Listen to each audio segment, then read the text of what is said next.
ito ay tindahan ko. Kabilang kalsada lang ng aking anak, ng dati kong pwesto. Kasi di ba, sa kabilang kalsada, doon ako nagpwesto. So ito yung kabilang kalsada, which is tindahan ng anak ko, yung doon sa tapat doon. Ayun.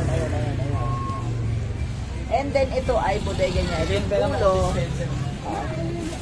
itong dulo, ito talaga, ayan, bodega, as you can see, napakagulo pa. Kasi nagsisimula pa lang na ayusin yung ano.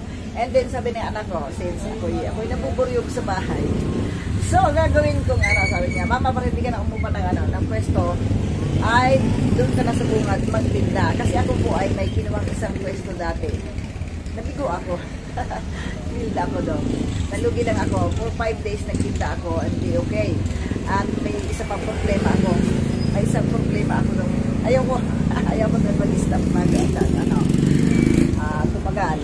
Ayan, ito naman, sabi ko, ito, gagawin ko namang gift shop kasi ang anak ko sabi niya, mama, huwag ko na magtitinda ng ng dati mo tinda. Siyempre, katapat ko nga naman siya, diba?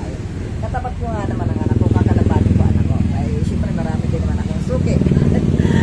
Tapos, ayan, ang gagawin ko ay, ito, una, may natira nga pala akong mga ukay-ukay. Ayan, mga ukay-ukay ko, ayan, medyo against the light. Medyo kukunti na rin naman. Ay, binabargain ko yan para maging pera lang. Lugi na sa yung puhunan ko nyari para 25 o 35 puhunan. Binabagsak ko na para at least maging pera lang. At, ito ay gagawin kong gift shop. Ayan. At ngayon nagsisimula na ako sa mga toys. Yung dati kong tinda mga toys.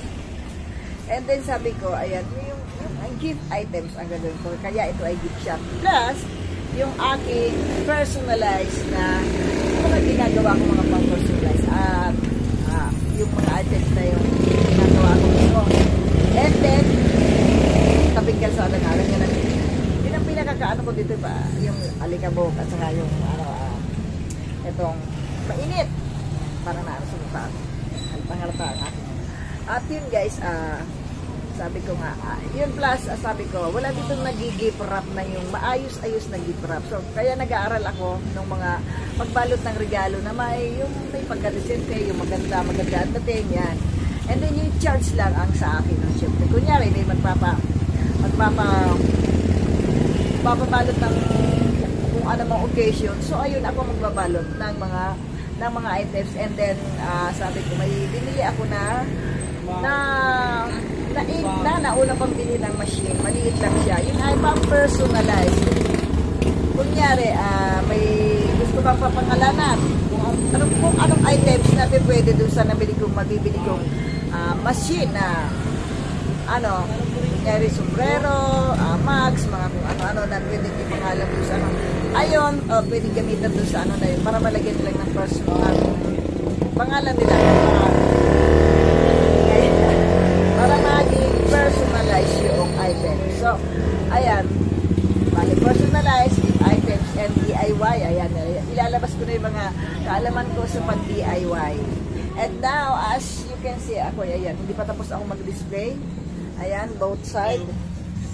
Ayan, both side. Ayan, yung mga pinabili ng anak ko. Hindi na ako pinabili ng anak ko, siya na lang muna daw. And then, ayun nga, hindi ko naman pwede isakayan gaya ng dati kasi siyempre bawal na magbuhat ng mabigat. At ayan, nagdi-display ako muna. Ayan. So, ayan guys. Mamaya na ulit. At ako ay magdi-display muna. Kasi wala pa akong benta. Wala pa akong benta guys. Kukunti pa hapon na. So, ayan. Yes guys, good morning, good morning. Sa continuation ng aking vlog kahapon. Ayan. This is my second day ng pag-ano ng mga toys ko. At ayan.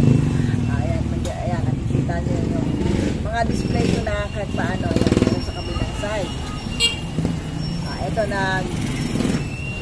Ito ay dadagdagan pa since inayos muna ito. So, may mga idadagdag ako dito. Yun nga, nabanggit ko sabi ko kahapon sa video ko. Ayun, marami pa akong kailangan. Katulad nitong mga na ito. Ayan, mga gift wrap, ginaganito ko. And then, magagawa ko ng mga iba't ibang sizes ng bag nito na nalalagyan ko ng mga design para at least attractive na sa mga tao pag nakikita din. Ako guys ay maganda din pala yung solo card, yung ganito na yung maliit, puputi ang tinda, solo ka. Although kinailangan ko ng katulong sa pagpako paglagay-lagay ng mga ano dito, ay ano ko naman yung mga nahata ko naman yung mga tauhan ng aking anak. So ayun, okay na sa ako. Nadala na ako uwi na ako sa mga pagkuha ng tauhan. Saka na lang ulit pag sakaling yung mga binabala ko ay mag-click. Ayan. Yun na rin siyempre, iisipin ko na rin na mag-click. Kasi yung binabala ko dito sa lugar na ito ay wala. Wala dito yung katulad yung deep wrapping. Walang nagbabalot dito kung ano yung katulad sa SM, deep wrapping section, yung mga ganon. I mean, mag-aaral ako ng mga iba't ibang klase ng mga design doon sa pagbalot ng regalo. Kunyari nga, may aatinan ka kung anong klaseng party. Ay pinili ka. Ay hindi ka marunong magbalot. So, idali mo sa akin at babalotin ko na may mga design. So, ayun, charge lang ang ano ko. Saka yung mga DIY ko, and then yung personalized pa, ako'y nabibili pa sa Divisoria ng mga gagamitin ko na mga materials kailangan ko. At yan, medyo marami pa akong kailangan. Nga lang, naninibago pa ako. Hindi katulad ng dati na gantong oras, marami na akong benta, nakalibo na akong benta. Kaya na nakikita ko, ayan, katapat ang aking anak. Sa tapat ng tindahan ito ay tindahan nga na aking anak. So nakikita ko maraming pumapasok. Pero nilabas ako na ano ko na gusto ko rin magkabenta na gano'n. Hindi yun sa inggit na kasi siyempre pag pinagsapapasalamat ko yun sa Diyos kasi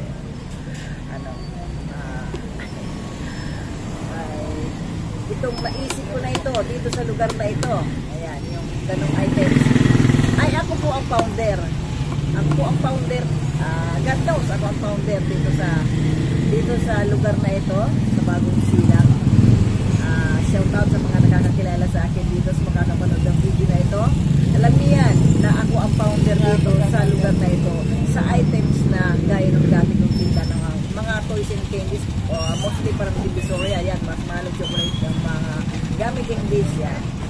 Ayan, yun nga lang ang masaklap nga sa akin. Kahit ilang balik ko sa business ko na yun, na nakapagbigay ng maraming inspirasyon sa mga tao at kita sa lahat sa mga nagtitinda yan ay parang naging inspirasyon nila ako na sila ang kumita. Yun nga lang talaga ang masaklap sa akin kahit nga sabi ko nga kahit anong klase ilang beses ko nang binalik-balikan yung business na yun ay hindi nagpipil talaga ako. Parang kumbaga napagbibigyan lang din ako siguro ng nagtaas na sabi ko. Ayan,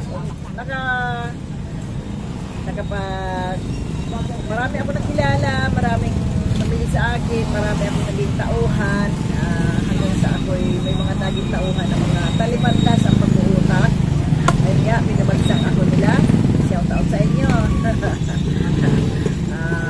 Hindi man ako ayaw mong manalangin. Pero ngayon, kumbaga, ako ay babangon. Siguro may kung ano man yung pagkakamali ko na hindi ko na-handle na maayos yung pera, hindi ko naisip na masama ang masyadong magtiwala sa kapwa. Although, alam ko na ako dinuturo nilang parang nakatatanda, hindi lang amo. Alam ko yung concern nila sa akin, pero mali po yun. Talagang ako malaki ang aking phobia sa mga tauhan na kaya ako sabi ng anak ko din, sulong ka na lang mama, magsarado mo man, at least wala akong babayaran tao. So ayun na ako talaga ako magsusolo na lang dito sa akin. Saka ayun, nalilibang ako. Yun naman talaga ang ko, yung mahilig ako sa pag diba? baba. Ano? Sabi na po kayo na lang daw po magluto kasi doon daw po mag-parcel. Mamaya, tago na ba? Nasarado na. So, ito naman ang ano ko. Ano nga ba ako? Ayan. Pumunta yung tauhan. Ako daw ang magluto. So, it means magsasarado ako. Ang katugaran ng anak ko, parang libangan ko na lang daw ito. Na magsarado ako, gusto ko magsarado, gusto ko magpahinga. Ay, pwede. Pero para sa akin na, kasi mauudlot-udlot ang mga tao na ano yun. Kunyari, alam nila, bukas ako ay kailangan nila bumili ng gano'n. Pag ito na meron na ako ng mga items na yung gusto ko, yung mga personalized, mga ano, mahirap din. So, ayun. Pero siyempre gusto ko pa rin ano, talagang yung kumita, bumawi sa aking mga nawala. Siyempre, ayaw ko umasa sa anak ko na kung meron sila, meron ako nakikitang crush sa kanila, ay ako iaasa, hindi ako gano'n. Saka, siyempre, alam ko naman yung paghanap ko kayo pa. At kaya ko pa, kahit ako may sakit na, ano, alam niyo na. Diba? Kahit alam niyo na, ay kahit alam ko na, ano, alam niyo na yung, ano, sakit ko, ay kaya ko pa rin. Kaya ko pa rin kumita. At ayoko nung, kada may kailangan ako, may pupuntahan ako, kailangan ko ng pera, ay ako hihingi sa sahod sa anak ko, never. Ayoko nung gano'n. Hanggat maaari, kakayanin ko pa rin ang ang gana buhay o kumita ng pera na hindi ako aasa sa akin. Diba? Ayan guys, abangan nyo na lang kung ano magiging development pa o ano ng aking ito. Siyempre, nantuan ko sa inyo, lalim na na. Pananantuan ko sa inyo, alam ko may diswing pananantuan. Pangako, yan. Bilang isang makata. Isang makata o malalim na pag-iisip ng mga pagtagalog ay na ako ay pakikita ko sa inyo yung mga gagawin ko na mga pwede kong pagkakitaan na pwede ninyong pakinabangan din at maging ideya ninyo, di ba guys? Ayan, dito na muna nagwawakas dito na muna ako at ako'y mag-prepare na ng ano, ako'y pinapupunta doon maya tupok ng aming lunch. Bye bye guys, thank you for watching and God bless everyone.